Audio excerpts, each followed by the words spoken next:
Okay, I'm here with Timo Frazier, and I've known Timo for quite a long time. Quite a long time. We lived in the same city in Japan, and Timo, I'll let you go ahead and introduce yourself. Go ahead. Yeah, my name is Timo Frazier. I am a professional freelance photographer, and I lived in Japan for about 12 years total, I'd say. Great. Well, short introduction. So, um, now, kind of like me in a way. You were lived in Japan more than once, right? Yeah, that's right. I think the first time I was there, it was about 4 years or so, and then I went back to the States for about a year, and Right. then came back to Japan. And, uh, like, figured everything I wanted to do was in Japan, so I just moved back and hung out there for a long time after that. Yeah. Yeah. So, um, remind me again.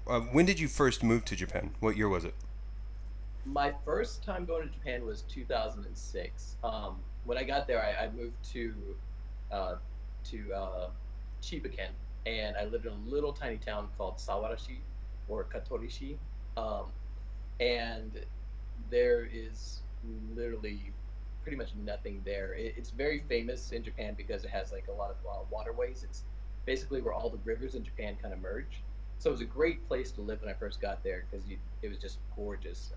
And they have really famous festivals and stuff like that. But outside of knowing it for that, not many people would stop there. And there was a total of two foreigners in the whole entire uh, district. So Yeah. Yeah. yeah, it was kind of a lonely existence for a while because I didn't speak much Japanese back then. Right. Yeah. Actually, I drove through there 2 months ago. I went to the beach in Chiba and Oh, really? Katsura. Yeah, yeah. Yeah, down in the south. And on the way back, I drove through that area. It was nighttime Oh, though, so I didn't really get to see much of the there's not natural much. beauty. But it was dark. That's all I remember. Yeah. Yeah. Yeah. So, um, what did you do when you first moved to Japan? When I first got there, I was working as a teacher. My whole plan that I had in mind was I was going to work as a teacher, and then I really wanted to do newspaper photography. So I was going to try to get into photojournalism once I got to Japan, and see if I could kind of go into that field of things. And life changes, and that's not at all what happens. Right. Yeah. Yeah. So, how long have you actually been interested in photography? So you were already interested in it when you moved to Japan. That's correct. That's right. When I was I guess when I was a kid, I used to take my parents' film cameras and go around and take pictures of weird stuff like the sidewalk and things like that. And my parents would open up, or they would take the film to get developed, and they'd find all these horrible, horrible pictures on there. And they'd be like, "What are you doing? You're costing us all this money with these horrible pictures." So, yeah, I mean, I've always been interested in it. Then in university, I started taking classes and stuff like that. Eventually, when I left Japan, I went to Paris and studied at a photography school there at Speos.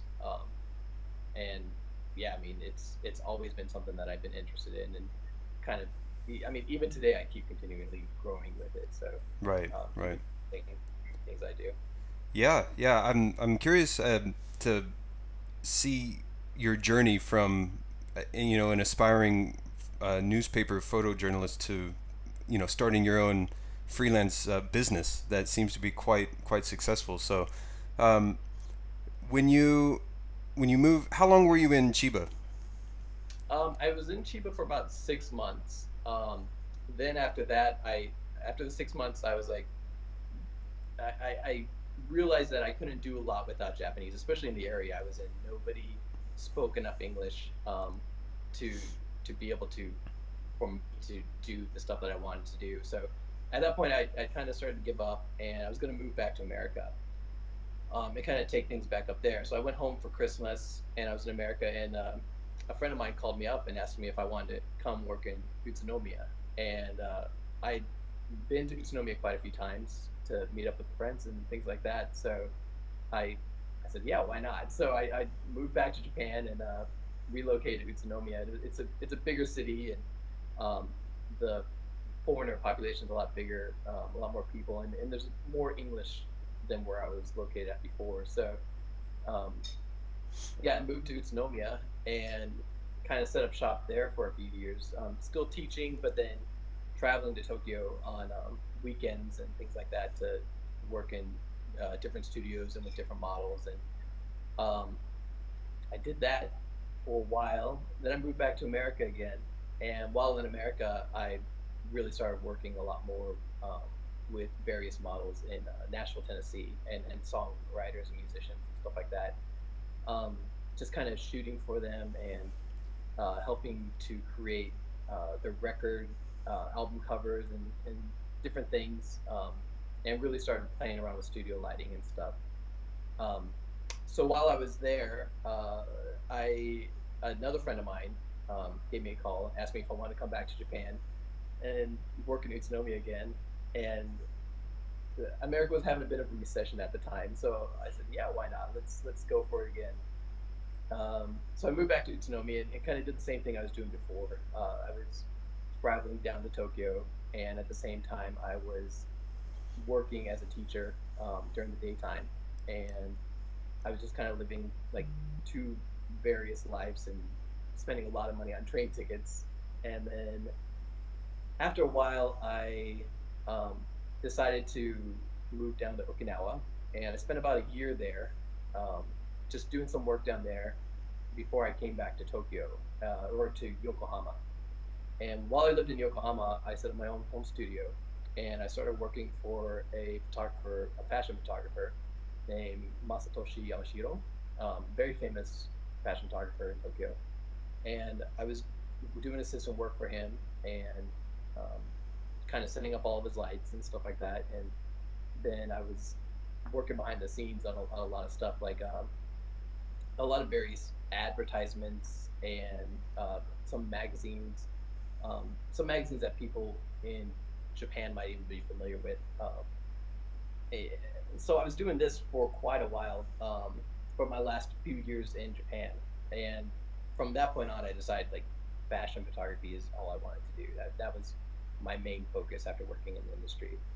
Um, so while doing that, Masa and his group, they ended up starting to publish Ingram magazine, and that really took off.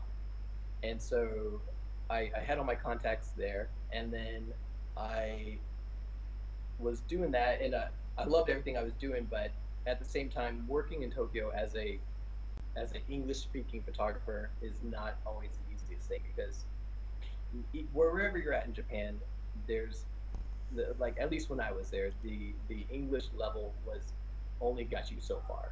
Yeah. After that, you'd have to work for a Japanese speaker, and I kind of wanted to get out from Masa's shadow, so I ended up moving to Germany, and started working around Europe. And so from there, like I said, I ended up going to photography school at Speos, and I started working in just different places in Europe. Where I'm located at now is really centralized, so I can easily travel to Switzerland, to London, to France, and I do like every week. I'm in a different country now. Yeah. I mean, yeah. I mean, Europe is so you can pretty much get anywhere by train. Is that correct? Exactly. Yeah. Everywhere here, and we have a central train location. The city I'm in is Stuttgart, and it's actually known during World War II. It's where all the autobahns converged as a fueling station, a fueling Okay. depot. So basically, it branches out and goes to everywhere in Europe.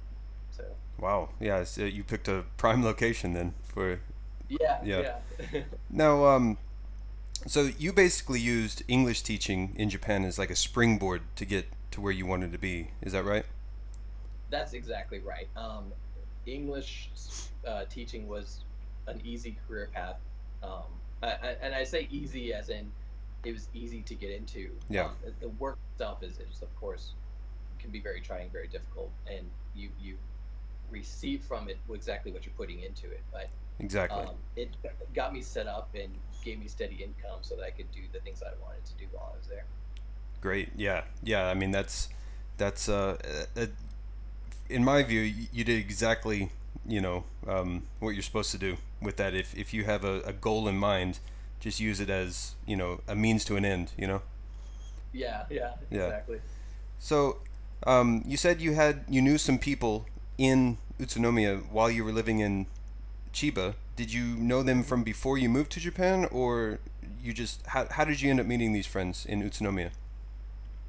No, actually, so when I first arrived in Japan, I mean, I think I was 26, and you kind of meet people along your way, along your journey, Yeah. and the people I had met were actually on the bus from the airport to the the um, the headquarters for the company I was going to be working at. Okay. So we just happened to be the only foreigners on this bus, and we all started talking to each other, and everybody got put in different cities, and you kind of make these connections with these friends, kind of like when somebody starts university, the people in orientation might become their best friends throughout their entire time there, and Right. it's the same type of thing.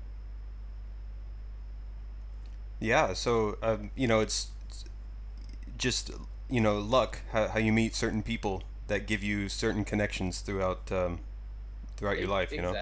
Yeah. Yeah, life is all about connections, like meeting the right people, and kind of it springboards you into different areas of life that you never expect to be at. Like I didn't think I would be in Germany. If you would ask me this 3 years ago, I would have had no idea I'd be here. So Right. Right. Yeah. When I heard that you'd moved to Germany, I thought, what, really? I mean, that seemed like a sudden turn, but you know, you got to take advantage of any opportunities that are presented to you.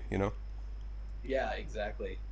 Yeah, yeah. So, how long were you in Utsunomiya before you moved to Okinawa, and why Okinawa, if I can ask? Um, I was in Utsunomiya for most of my Japan life. I'd say probably 8 or 9 years in total. I Yeah. was in Utsunomiya.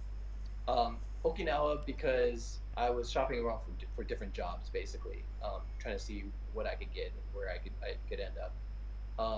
I ended up in Okinawa, which Okinawa is the Hawaii of Japan. Like you got beautiful beaches. It's always sunny, except for during the monsoons and typhoons and stuff like that. But besides that, I mean, it's always gorgeous. So when I found out I could start working there, it seemed like a good platform, like a good area to be in. And not only that, but Okinawa has a lot of military bases. So all of the military families and the um, just the different people in the area makes it a very rich English speaking environment, because you got a lot of tourism and you got a lot of Americans there.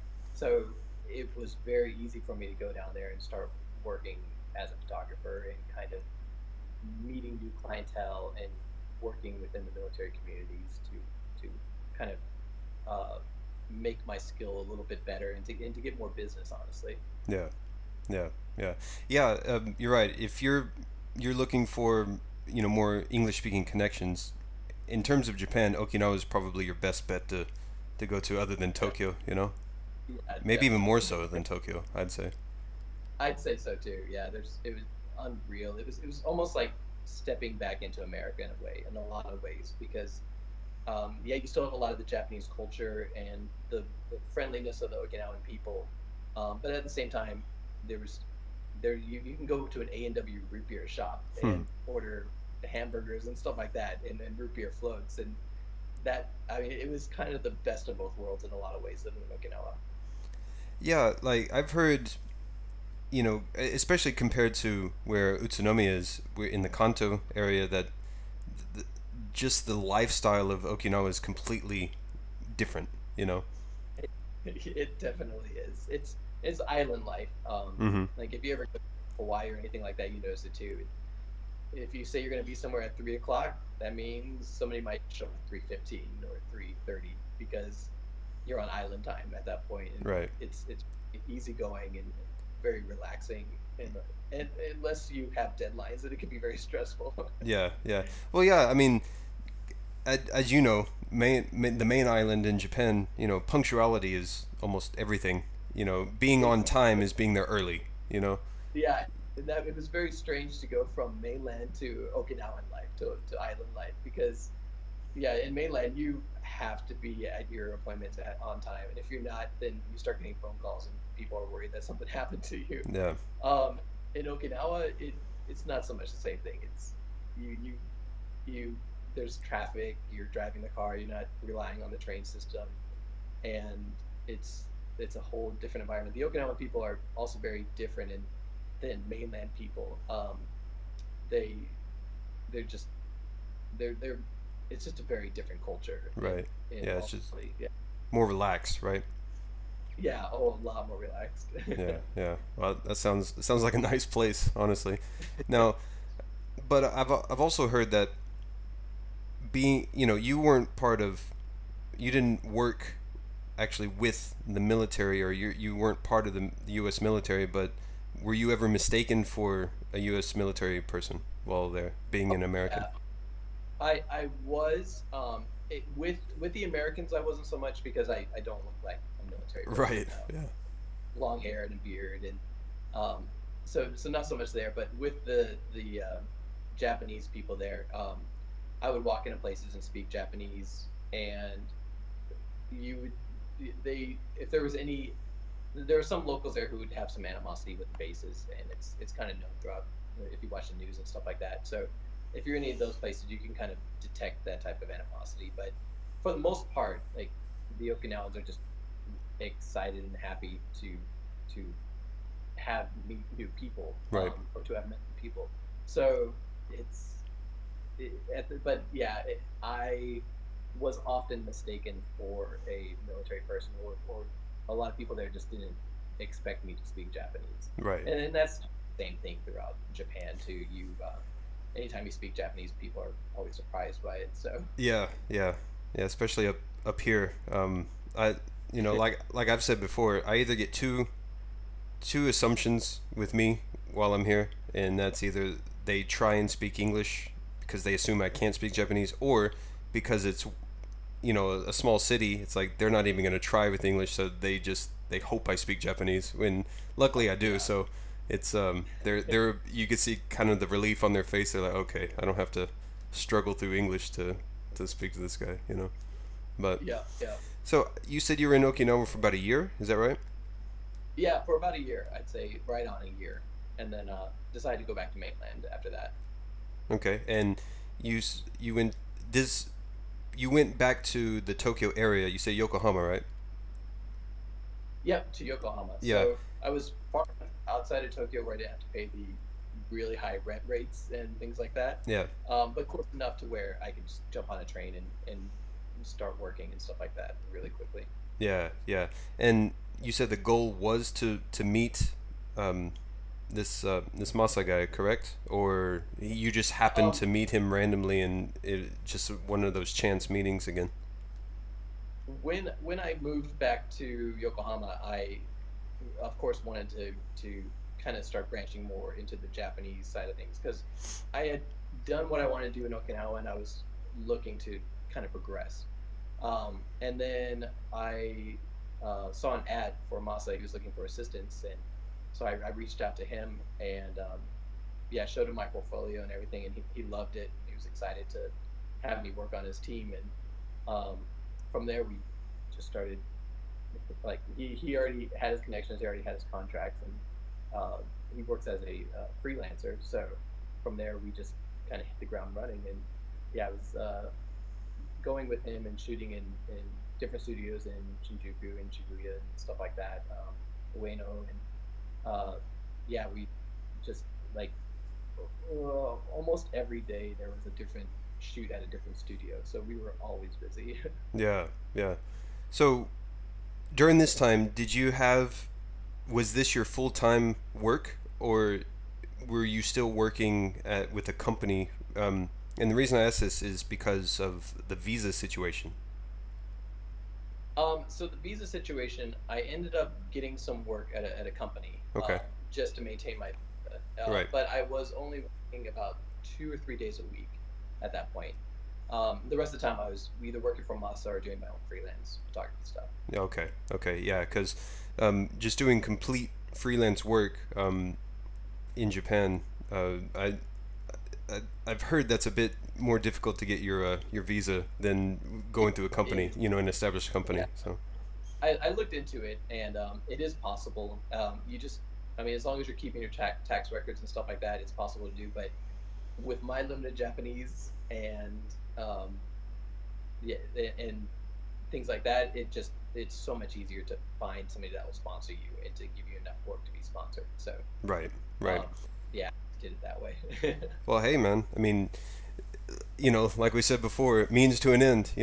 So Yeah, exactly. yeah. So you had your apprenticeship pretty much um, with Masa, and Hmm. you said you wanted to get out of his shadow eventually, right? Yeah, I did.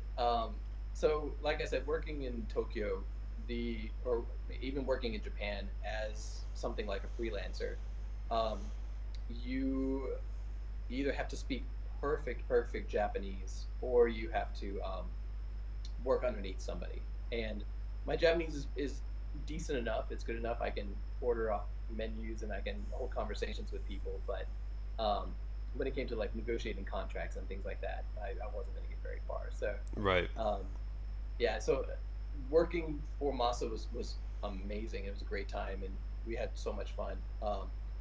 And made a lot of good connections and stuff like that. But at the same time, I wanted to shoot my own stuff. I wanted to kind of create my own images and stuff like that because I had worked with Masa and kind of helped him with his images and helped him create his art. And then on the same time, I was doing my art on the side, but I wanted to just focus on what I wanted to do. So Right. at that point, I ended up leaving Japan and coming over here.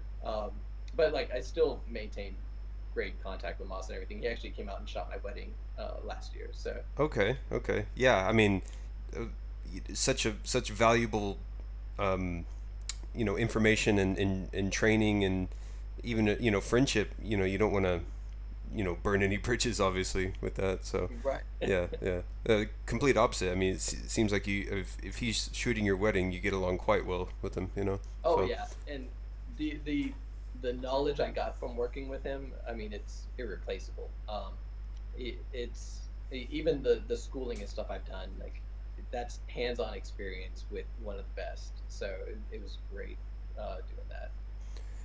right, right. So you just eventually thought, okay, I've I've learned what I can from him, and now it's time to go do my own thing, right? Yeah, exactly. Yeah, yeah. So what what is the German connection here? Like, why Germany? How you said you went to school in Paris, but were you living in Germany during this time? I'm a little bit confused on the timeline there. So Yeah, I hmm. was. Like I said, the place I live in Germany is in the middle of everything, so it's very easy for me to go wherever I want in Europe. Um, and there's a few things I want to do in Europe. Europeans have a bit higher of an English level than Japanese people, so I wanted to not only go to school here. I went to school at one of the top 10 fashion photography schools, which was one of my goals when I came here. So I basically came here for the school and to kind of at that point I had this experience with the Eastern markets, and I had seen how the lighting works in for different Japanese advertisements and stuff like that. And there's usually a specific style of lighting and a specific style of picture that Japanese artists want. But the Europeans, they have a completely different look on it and a completely different style that they like to shoot in. If you go to Italy, and I've studied with a few photographers, and if you go to Italy, their techniques are very different. They like to use like these high contrast, very artistic. Um, they don't use the rule of thirds like Americans do, and it's it's different arts basically in all these different countries here. So um, when I came out here, I started studying with different photographers that like Dan Hecho was one of the first ones I studied with when I got here.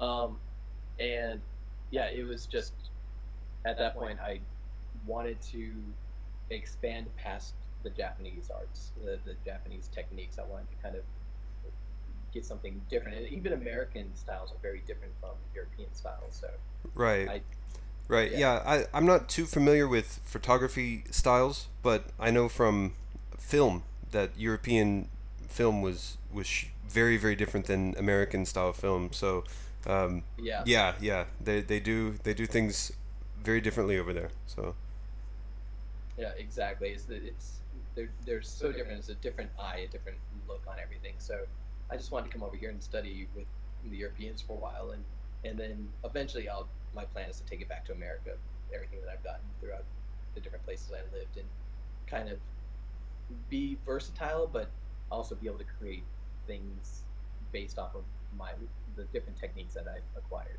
right, right. So Germany's not the end goal here. You do plan moving back to the States. You said, right? Yeah, I think eventually. When you've lived outside of America for quite a while, it's hard to force yourself to go back there Yeah. it's kind of like being an expat. You kind of see the world, and then you when you go back home, you're wondering, well, what am I going to do here? So Yeah. eventually, yeah, I want to get back to America, but just right now, just doing what I can here. Yeah. So how how's the visa situation there? Like, is Germany a little bit more relaxed on freelancing, or have you um, had to do they some other work?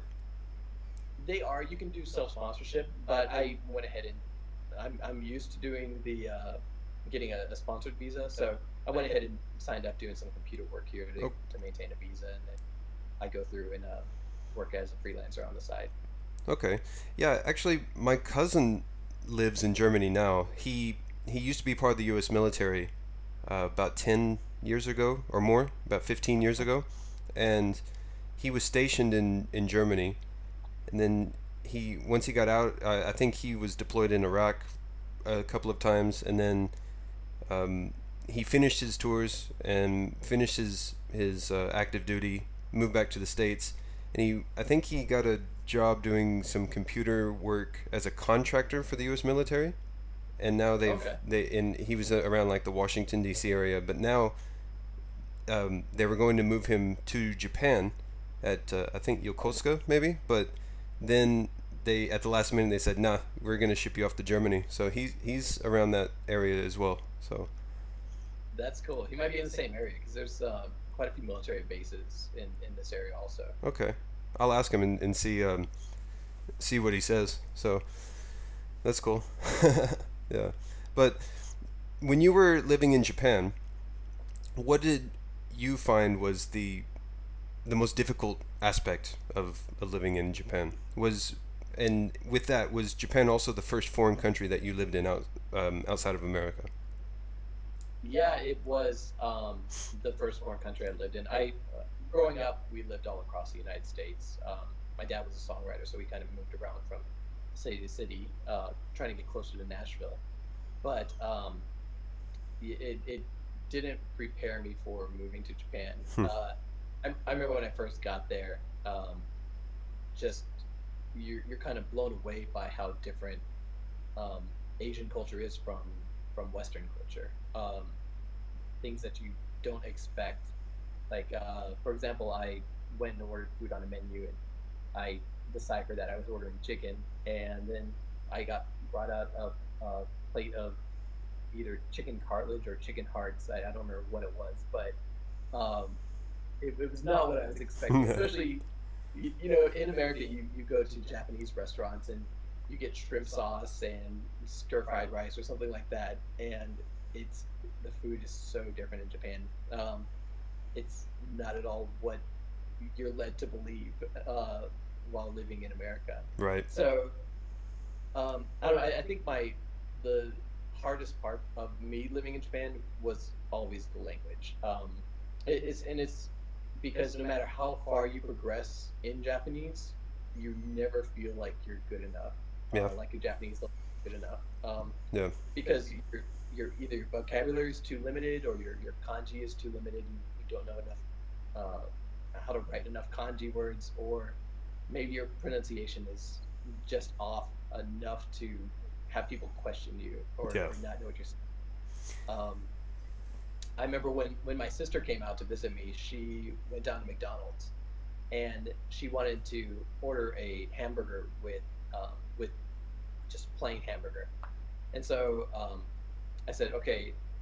And she wanted to get like just ketchup on it or something like that. And so I said, okay, here's what you're gonna do.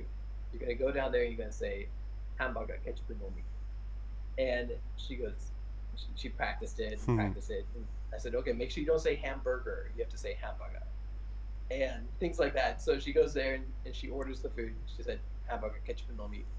She gets back to the house. She opens it up and she has a bun with ketchup on it and no meat. No meat. And Yeah. for some reason they thought she had said no instead of saying no meat, which means ketchup only, ketchup and no meat.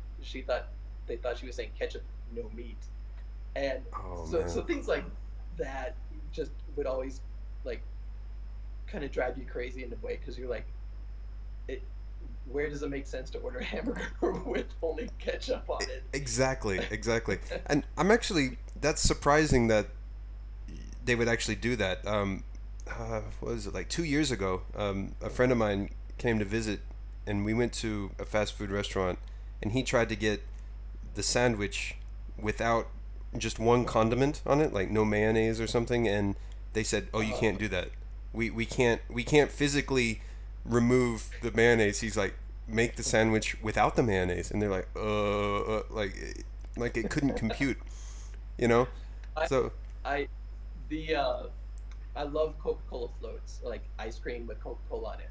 But if you go to McDonald's or a lot of restaurants there and you order that, um, they put ice in it too, and it uh, really basically just waters down your Coke float, and the ice cream sticks to the ice, and it just becomes like a nasty mess. It doesn't taste very good.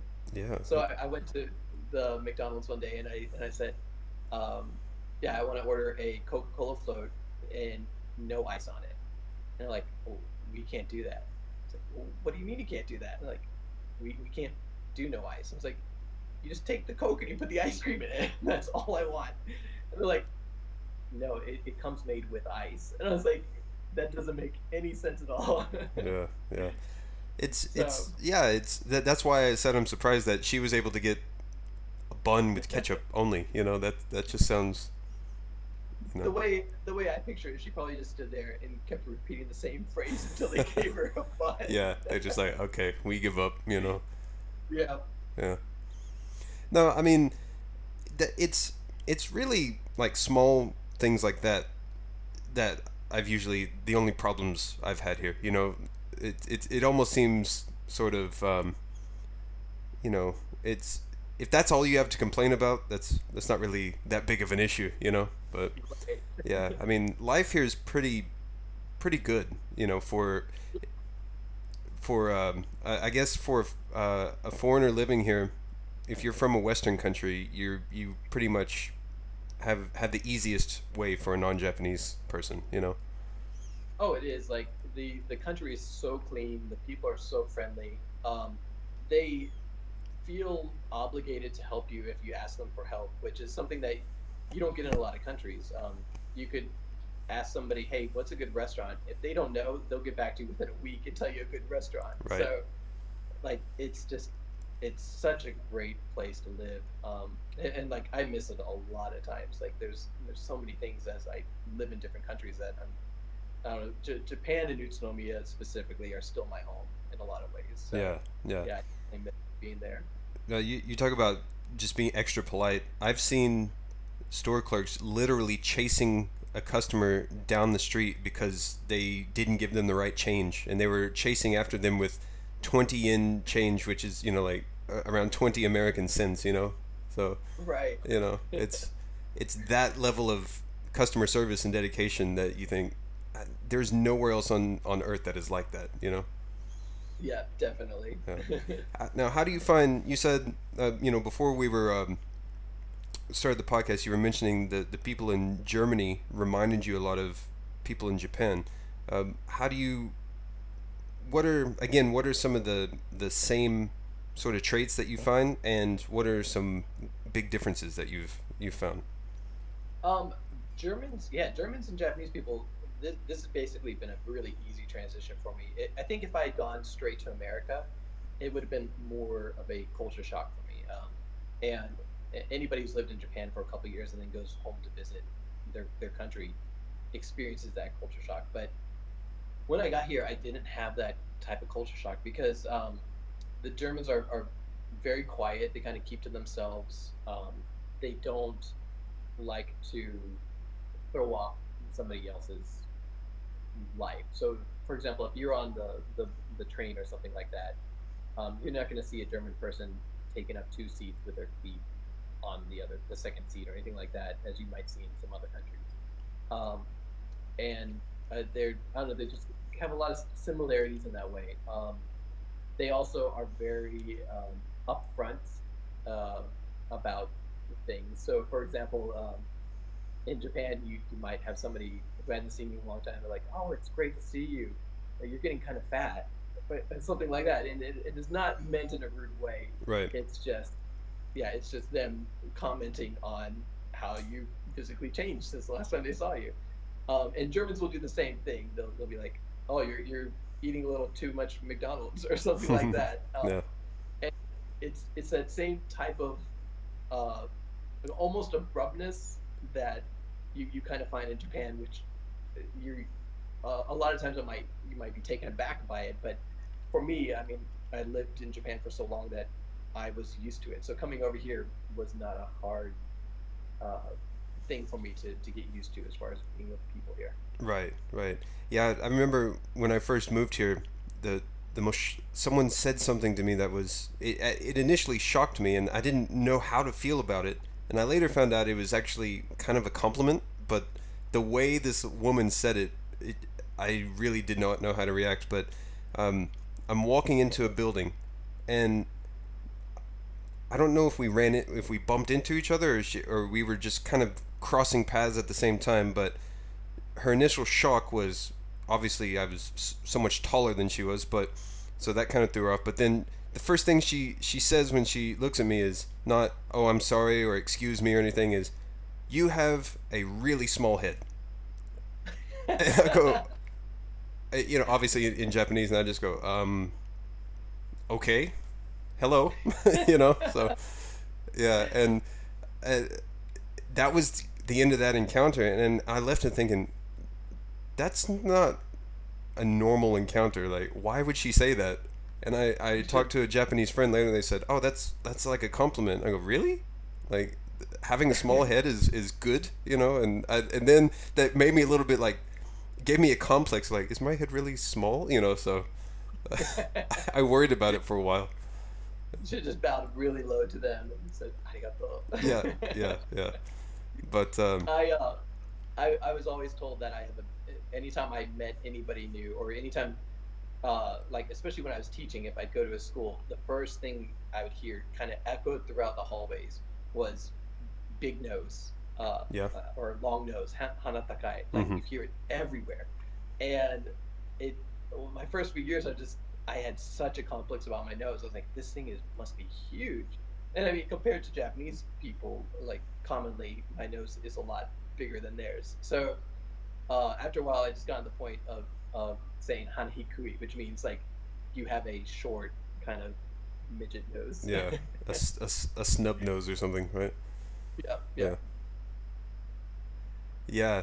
That apparently that's a compliment too, because I've gotten that as well, and I thought, that's this was after the small face thing, so I thought, is this another one of those compliments that I'm not aware of, and yeah, it's apparently small face, big nose is seen as a positive thing. So if if anyone listening to this comes over and you're met with that, don't feel offended. So just say thank you and move on. You're good company. Yeah, yeah, yeah. So did you actually tell people they had a low nose Oh in yeah, yeah. response? That became my response from after a while. What was Every their time reaction to that? they would just stop for a second and then be like, "Oh, Yeah, I guess I do. Yeah. Yeah, because they're probably like, his tone isn't negative, but I don't know, yeah, it's Right. It's co- it's the same kind of tone you receive too. So yeah. So, yeah, it just leads to some confusion, because the words don't match the tone of how it's expressed. So, it just yeah. your brain doesn't know how to process it, when you first hear it. So, hmm. So, have you been back to Japan since you've left at all for a visit or anything? Not since oh, actually, yeah, I did. I had a few photo shoots within my first year, and so I came back for those. But besides that, that was the only trip that I made, and that was like one trip in the last 2 years. So it's kind of sad and disappointing because I really want to. Me and the wife have been talking about making a trip out there, but we just get so busy that we have a hard time finding the time to do it. So Yeah, yeah. And you just came back from a nice long vacation in Thailand, correct?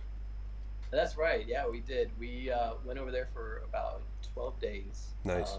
and it got a lot of the desire to go to Asia uh, like out of my system in a way because I there's I was able to buy Japanese curry at some of the grocery stores and get some Japanese sweets and stuff like that. So it was good. It kind of felt like returning to home in a way, but at the same time, Thailand is so very different from Japan. Right, right. Was your first time in Thailand, correct?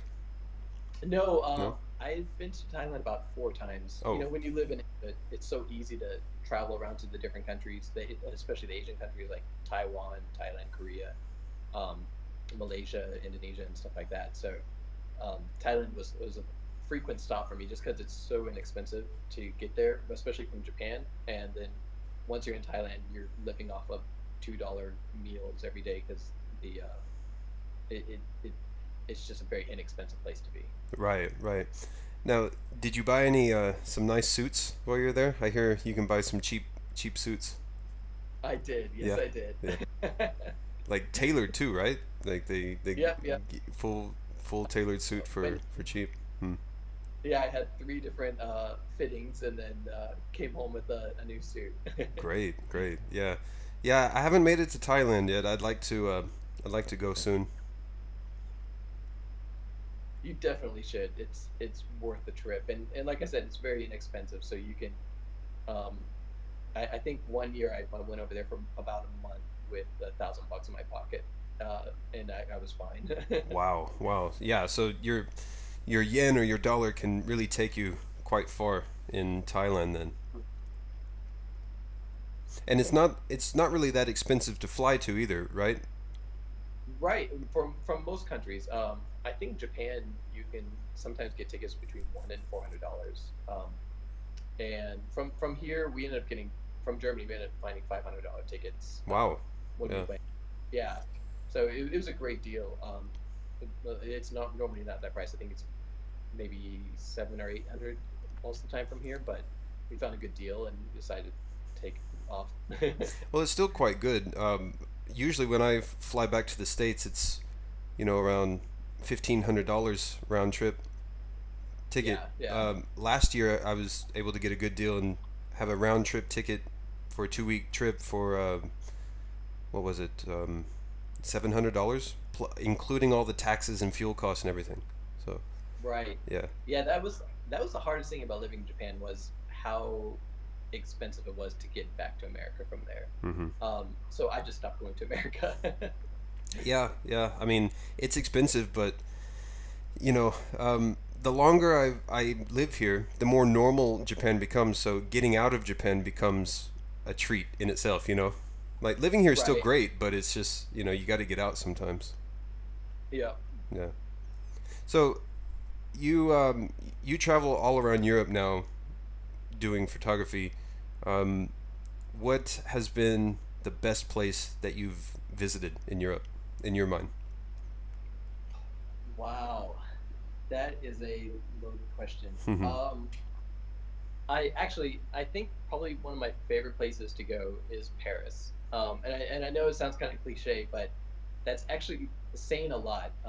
there is a documented mental condition that Japanese people get when they go to Paris because the Parisian culture is so different than Japanese culture. It's almost opposites in a lot of ways. That a lot of Japanese people who go to Paris end up going back to Japan and getting diagnosed with this condition. I can't remember the name of it, but I kind of had my reservations about going to Paris for that reason because I lived in Japan for so long. And Right. like I said, going to Germany was easy for me, but going to America would have been too much for me because of the culture shock. And so I was really worried about hitting that Parisian culture shock. But I don't know. When I got there, it's just such a beautiful city. It's got a lot of it really is a romantic place to be to the point where we take trips down there anytime we can now. And then we get a lot of work and stuff there too. So it's good to go down there and do some work and then find a good Parisian hamburger place to eat at. Yeah. Yeah. So the Monet paintings do it justice then, right? Right. Yeah, yeah. I mean, I've never been to Paris.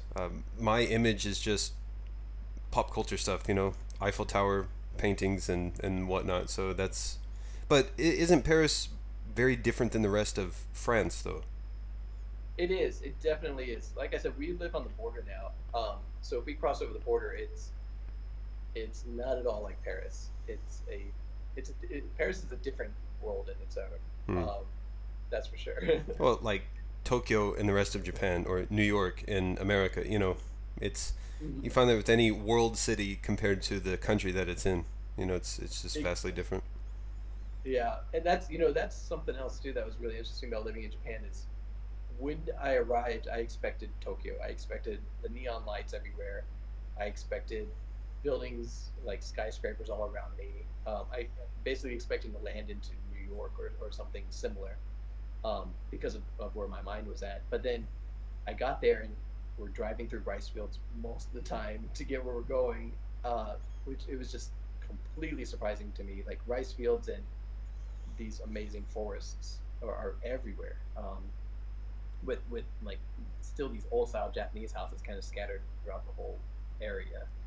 So Yeah, yeah, that's always something really cool about living there. yeah. The mix of old and modern in Japan is something that even to this day I still marvel at sometimes. I mean, the zoning. I don't understand the zoning laws here, but you could have like an old temple next to a modern building, and then like a graveyard, and then someone's house, and then an apartment complex, and then a convenience store sandwiched in between, and it's just Yeah, such yeah, a weird mix, but that's what Japan is. yeah. Or in a children's playground somewhere in there too. Yeah, yeah, and yeah, like, and I don't know, maybe it's just the Utsunomiya children's playgrounds, but like the really small ones that are sandwiched in between buildings just seem really like depressing and sad. Like there's one swing set with like this old looking like octopus like merry-go-round, and that's it. Right. No, yeah, yeah. But yeah, what would you say you miss the most about Japan? I think you mentioned a little bit earlier something. um, I think I don't know. Sorry, my phone fell. Okay. You're back. Yeah. Okay. Don't worry. Yeah. The thing I miss most about living in Japan, I I'd say it's a mix between the people, the food, the just I don't know. It's everything. It's like the culture of being there. That's the thing I miss the most is kind of the way you experience life, the way you live life. Like I'm used to jumping on a train, falling asleep to for like a couple hours and getting where I need to go, and then just waking up and going and not worrying about having my camera bag taken or anything like that. Right. Right. Yeah. Yeah. You don't. It seems to be limited to Japan, and as far as East Asia is concerned, with that in that regard, Mhm. you don't. I mean, personal property is almost guaranteed. No one's going to mess with your stuff unless it's a bicycle or an umbrella, and then But it's fair game. I think. One time I saw a Japanese person find a brand new PlayStation Vita when they just came out, along with like 3 games and a gift card for Yodobashi camera, all in like a plastic bag. It looked like it popped out of somebody's bicycle basket. Yeah. They found all the stuff brand new, like still with boxes and everything, and they just took it all down to the police station. And it seems like in any other country that stuff would have been gone. Yeah. But that's the first place they went was the train. I'm sorry, not the train station, the police station, and just dropped it all off there and left it to the police. So Mm-hmm. Mm-hmm. yeah, the culture is definitely something I miss. And I mean the culture expands into the people and the food and the just your interactions with everybody there. It's something definitely everybody should experience at some point in their life. Right. Right. Yeah. It's a nice place. So, um, Tim, thank you for being on today. I really appreciate it, especially with the time difference where you're at. Um, if there was one message you'd like to tell the audience, it could be anything you want. What would it be? Um, I would say one thing, I don't know, go to Japan, check it out. Like it's worth it, even if you've never been to anywhere in your life outside of your hometown. Go to Japan and just experience it, experience life, and make sure you bring a dictionary with you. Yeah, yeah. Not one of those really now old school electronic dictionaries that they used to sell for ungodly amounts of money here, but Right, just download Google Translate or something. yeah, yeah, yeah. So, where can people find you online? Social media, your photography business website, anything like that? Yeah, if you go to FrazierPhotography.com, you can see our work. Or if you can find me on Twitter at Fantim. That's Fantim.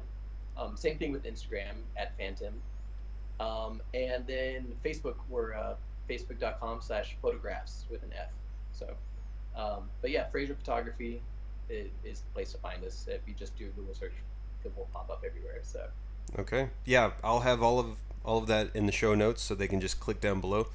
So, great. anyways, man, thank you. It All was a right, pleasure, and I hope to talk to you again soon. great, Shay. It was great talking to you. All right, thanks. Take it easy.